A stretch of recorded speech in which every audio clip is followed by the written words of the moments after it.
Yeah, I mean, this is all really interesting. And by the way, Om, thank you for saving some of this for like the sequel or like the second half of the podcast. You didn't give the entire podcast in one spiel, but I think like my read on this Celta team is that this is actually a really promising team to follow, watch them develop under this new kind of system, this new scheme, which is vastly different.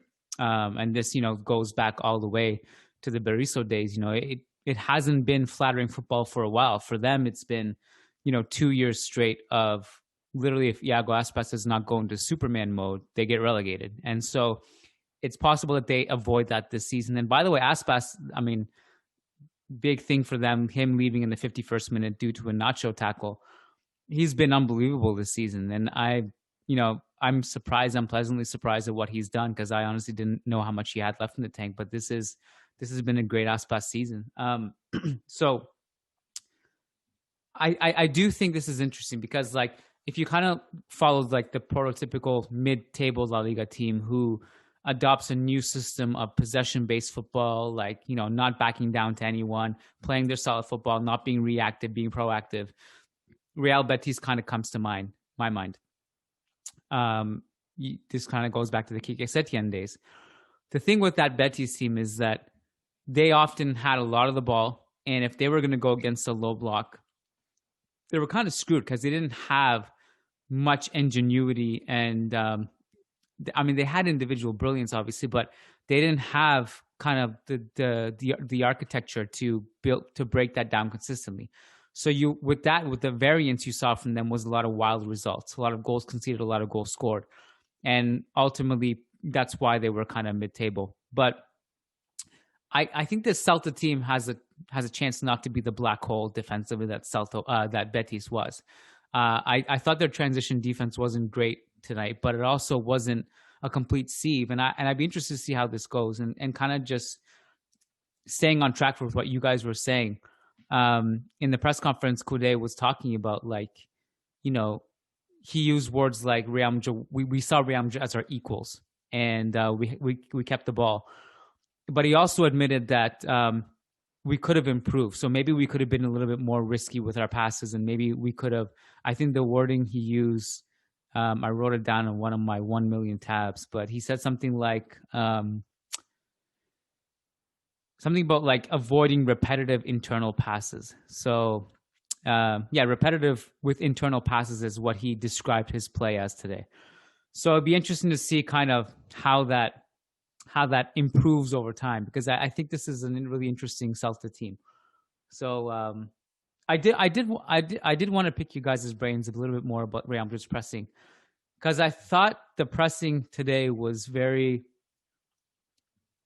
it was a little bit unique in the sense that defensively it was very, very, very option-based pressing, and that they wanted Celta to go out wide, right? So when you guys are saying Vasquez and Asensio tucked in narrow, so like with Vasquez in particular, although I saw Asensio do it too on the opposite side, Vasquez basically would go centrally to track Nolito, man mark him sometimes, even though he was in a center forward position, completely ignoring Santi Mina, who was on the wing.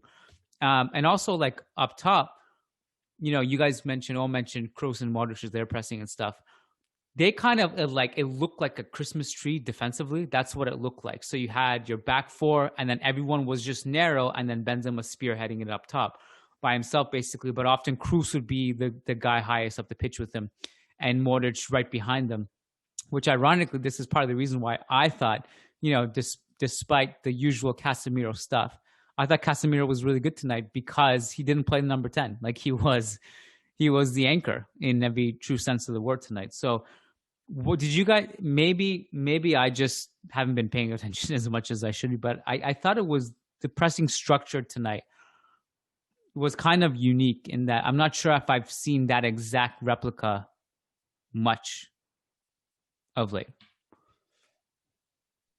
Well, I thought that what was different about tonight was where we set the line of confrontation. So, like, where we were willing to start our press.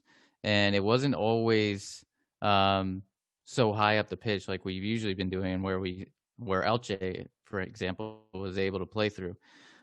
We started our line of confrontation. So where usually Benzema and Kroos started to press was usually around the top of the center circle. So until Celta got to that point, we kind of like bunkered in, got our position, set where we wanted to be. And then once they tried to feed Tapia and Dennis Suarez, that's when those two really started to press, and so that we could close that down. And so I think it wasn't all the time, but I felt like that was one of the major differences I noticed was we were really, and I think you mentioned it, Kiyan, we were really selective about when we wanted to press and how we wanted to press. And so I think that was a key difference. It was just, and overall, it was just much more organized than we're used to seeing. So I think that was a positive, a really good positive.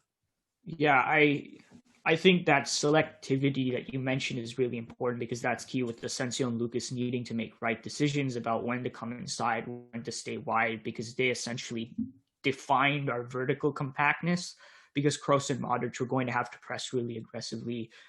Just to kind of give Jose a shout out and to kind of, because there are obviously people who appreciate it, but I think more people need to be reading these because he basically tells you how the game's going to play out. And he had an exact paragraph in this one where he literally just tells you what's going to happen. And so I'll read it out. He says, as usual, Kroos and Modric will have a tremendous impact on every phase of play. In defense, they will likely be in charge of pressing Renato Tapia and Dennis Suarez, the key men in Celta's build-up phase.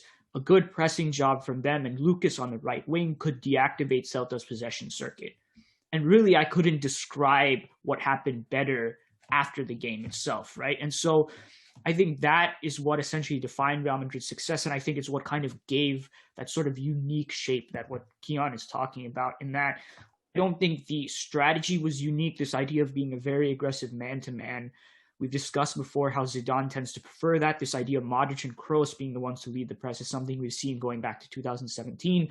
But Asensio and Lucas Vazquez deciding to come inside, so it's so narrow, is kind of what made it unique. And that's the main adaptation to this game where I think Zidane got it right. Like, to me, it's quite clear that, they scouted what Celta were going to do because we know how they're going to play, and we adjusted to it. And a very aggressive and very brave game plan ended up coming off. Zidane can tend to be a little more conservative sometimes, right? Especially against, quote unquote, smaller teams. It's usually in the big games where we see him go out and try things. And in this one, he really gambled a little bit, and it came off in a big way because, as Matt said, aside from that opening chance and when we were 2-0 up and we kind of bunkered down, I just didn't feel Celta were going to be able to do anything. And really the entire game was played on our terms.